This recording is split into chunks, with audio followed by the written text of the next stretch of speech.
successful. It's hard. It's really, really hard.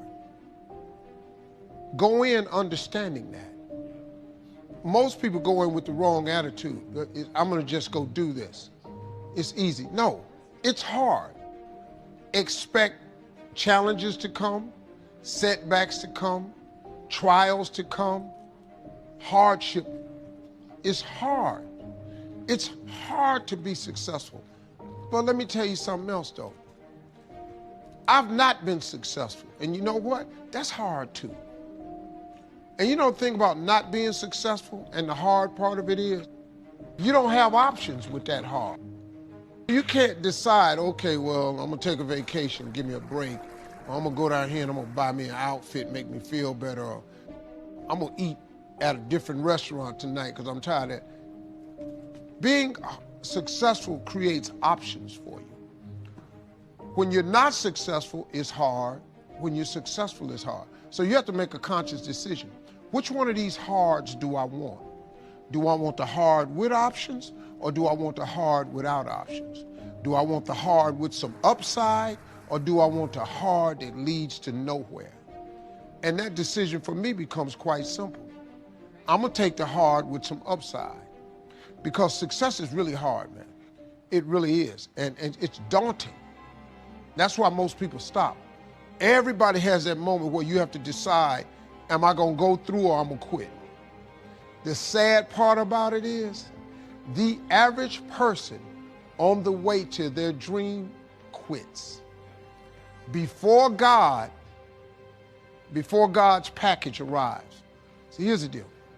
Soon as you ask God for something, if you're a person of faith, you his child, God loves you. If your children ask you for something, you try to find a way to make it happen.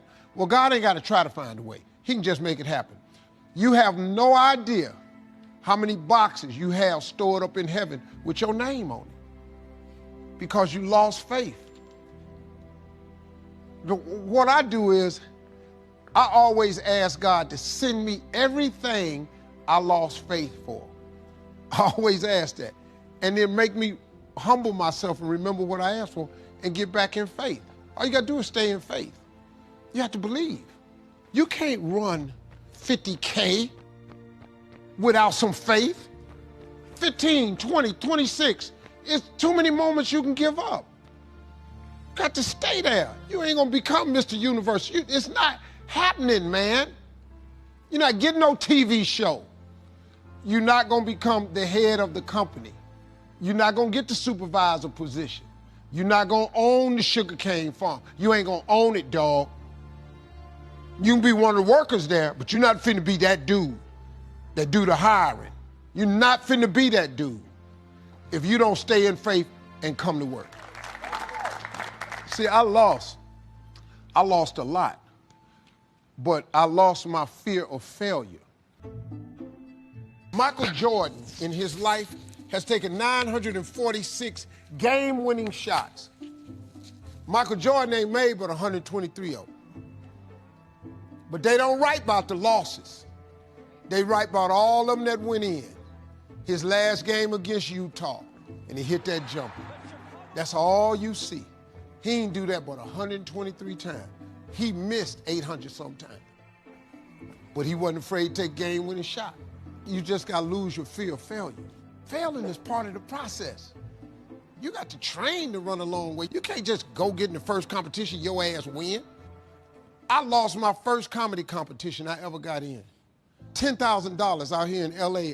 I flew from Atlanta, man. I needed that $10,000 so bad, man. I was in a world of hurt. Homeless, people didn't know. And I was the funniest guy on the show.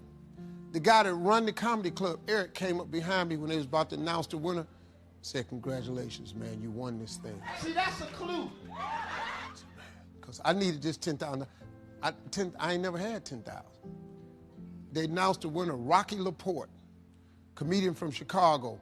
One of the judges was the owner of his home club.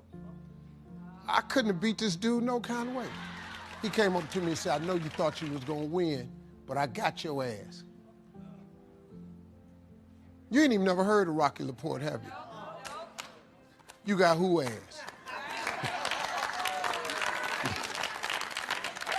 See, what Rocky didn't know was when I lost, I wasn't going to quit. I ain't get off Faith Street. I kept staying there because I knew he was going to come get me sooner or later. I just don't believe he bring you this far to leave you. Wherever you at right now, God did not bring you this far to forsake you, to let you go. He brought you this far because he had purpose for you. The reason you ain't got COVID and died, because he got purpose for you.